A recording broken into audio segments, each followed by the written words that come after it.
Hi കൂട്ടുകാരെ, എൻ്റെ video കാണുന്ന എല്ലാ കൂട്ടുകാർക്കും സുഖമാണല്ലോ. ഞാനിന്നിവിടെ വെളുത്തുള്ളിയും കാന്താരിയും കൊണ്ടുള്ള ഒരു സൂപ്പർ അച്ചാറാണ് തയ്യാറാക്കുന്നത്. ഇത് വളരെ നല്ല അച്ചാറാണ്, തയ്യാറാക്കാനും വളരെ എളുപ്പമാണിത്. വെളുത്തുള്ളിയും കാന്താരിയും കൊണ്ടുള്ള അച്ചാർ തയ്യാറാക്കാനായിട്ട് ഒരു ഇരുമ്പ് ചട്ടിയിലേക്ക് നമുക്ക് നല്ലെണ്ണ 3 സ്പൂൺ ഒഴിച്ചു കൊടുക്കാം.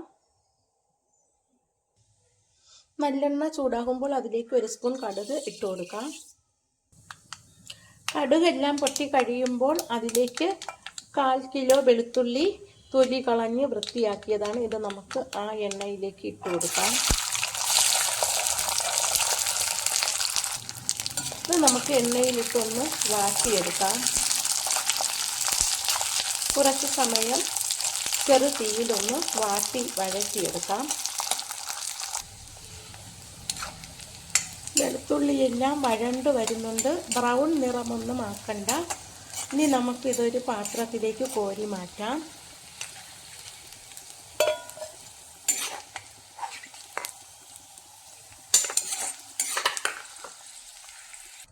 എല്ലാ വെളുത്തുള്ളിയും കോരി മാറ്റി. ഇനി നമുക്ക് ഈ എണ്ണയിലേക്ക് ബാക്കി പൊടികളെല്ലാം ഇട്ട് കൊടുക്കാം.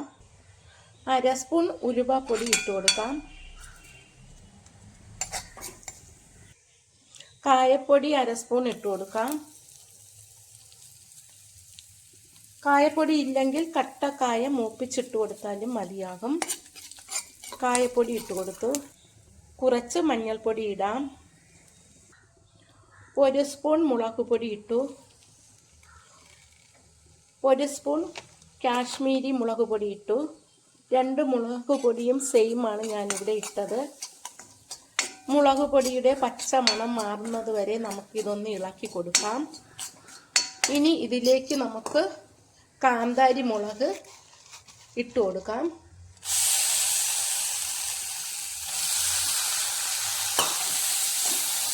ഒരു 2 പിടി കാന്താരി മുളകാണ് ഞാൻ ഇതിലേക്ക് ഇട്ടത്.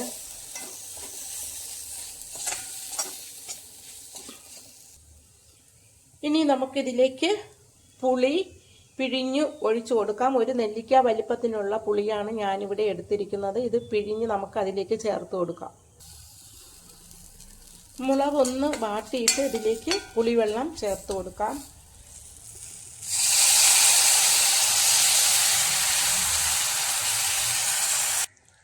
ഇതിലേക്ക് ഇനി 1 സ്പൂൺ ഉപ്പുപൊടി ഇട്ട് കൊടുക്കാം. എന്നിട്ട് ഇതെല്ലാം കൂടി നന്നായിട്ട് കുറച്ച് സമയം ഇളക്കാം. പുളിവെള്ളവും മുളകും എല്ലാം കൂടി ഒന്ന് വറ്റി വരണം. കുറച്ച് സമയം നമുക്കിത് വേവിക്കാം. ചാറ് നന്നായിട്ട് കുറുകി വരുന്നുണ്ട്. ഇനി നമുക്കിതിലേക്ക് 1 സ്പൂൺ വിനീഗർ ചേർത്ത് കൊടുക്കാം.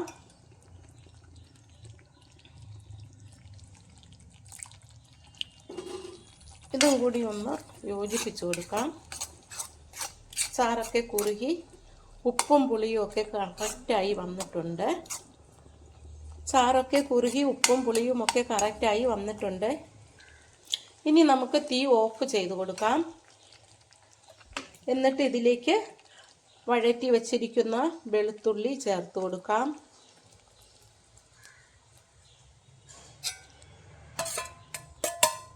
എന്നിട്ട് ഇതെല്ലാം കൂടി നന്നായിട്ടൊന്ന് മിക്സ് ചെയ്യാം. ഇത് തണുക്കുമ്പോൾ ഒരു ചില്ല് കുപ്പിയിൽ അടച്ച് സൂക്ഷിക്കാം. 2 ദിവസം കഴിയുമ്പോൾ എടുത്താൽ മതിയാകും.